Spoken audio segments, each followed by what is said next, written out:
Seemed to get the hint that I was pissed and ran into her apartment like a scared child. Now, I wasn't sure if what I did was right anymore.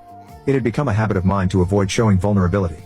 But when I dropped her off, I started to wonder if Katie had a point about having a male ego.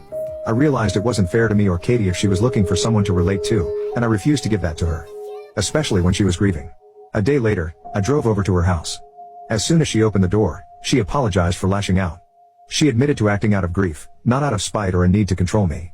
The situation turned into one of the most profound moments of my life. As we were making amends, Katie gave me a copy of her mom's funeral on video. We both watched it together. This time, I found the courage to cry for the first time in 7.5 years. Hearing everyone describe Katie's mom had tapped into my inner child.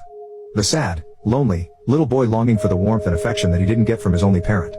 Katie, despite her own grief, showed me nothing but kindness throughout my mental breakdown. All this time, I'd been seeing my own feelings as being invalid compared to hers. Katie just said, "My mom always made me feel safe whenever I was sad. Now, I want to do the same for you." Bless her heart. Now, our relationship is stronger than ever. We're both looking after each other, but also seeking our own means of support to avoid being too dependent.